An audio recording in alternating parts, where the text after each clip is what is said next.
देखेगी और ये कॉलेज भी देखेगा कि इनके गुब्बारों से हवा निकल जाएगी और ये लोग जो अपने हाथों से जो है जमीन लाकर हमें देंगे। बस शर्त ये है दोस्तों कि हमको अपना स्ट्रगल को जारी रखना है, हमको अपने रिवॉल्यूशन को जारी रखना है। दोस्तों मैं आपको आज की डेट बताता हूँ, हमारे कुछ टीचर्स हैं, हमारे एसआईओ के कुछ मेंबर्स हैं जो इस्माइल यूसुफ कॉलेज के अंदर पढ़ाते हैं। उन्होंने हमको बताया कि आज जूनियर कॉलेज के प्रैक्टिकल्स थे, लेकिन जब इस स्टाफ को, इस मैनेजमेंट को मालूम पड़ा कि यहाँ पर प्रोटेस्ट होने वाले हैं तो उन्होंने उस प्रैक्टिकल्स को कैंसिल किया। तो दोस्तों अगर हमारा ये स्ट्रगल जारी रहा तो आज इनका प्रैक्टिकल कैंसिल हुआ, कल ये जो गवर्नमेंट प्रशासन का जो बोर्ड लगा हुआ है ये बोर्ड भी यहाँ से निकल जाएगा।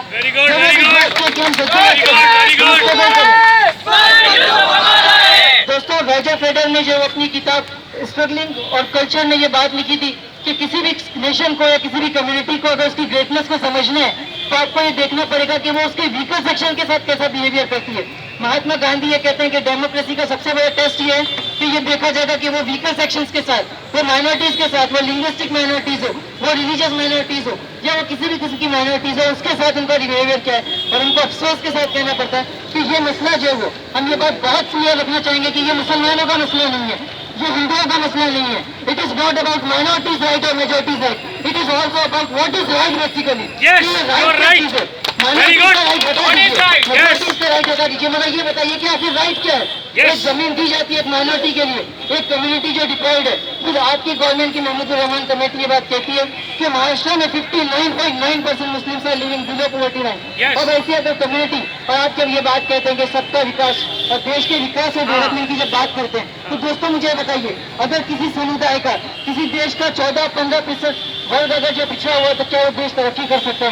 क्या वो देश डेमोक्रेसी करा सकता है? तो दोस्तों हम ये बात बहुत क्लियर कहना चाहते हैं कि ये मसला सिर्फ मुसलमानों का नहीं है, ये मसला सिर्फ हिंदुओं का नहीं है। और मैं इन तमाम ऑर्गेनाइजेशन से भी जो यहाँ पर काम कर रही है उनसे भी गुजारिश करूंगा कि खुदा के लिए इसको मिली इशू मत बनाएंगे, इसको मुसलमानों का इशू मत बनाएंगे, इसको ह्यूमन राइट्स का इशू बनाएंगे, इसको जस्टिस का इशू बनाएंगे, एजुकेशनल डेवलपमेंट का इशू बनाएंगे। यही अगर हमारा एजेंडा होगा तब हम कहीं जाके काम कर सकेंगे।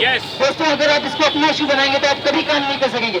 आप देखें कि आपकी हालत जो है हिटलर के जमाने के उन लोगों की तरह हो जाएगी जिसके पोएट ने कहा था कि सबसे पहले हिटलर यहूदियों को मारने के लिए आए और मैं खामोश रहा क्योंकि मैं यहूदी नहीं था। फिर वो कम्युनिस्ट को मारने के लिए आए मगर मैं खामोश रहा क्योंकि मैं कम्युनिस्ट नहीं था। फिर वो सोशलिस्ट के खिलाफ मैं चुप रहा क्योंकि मैं सोशलिस्ट नहीं था।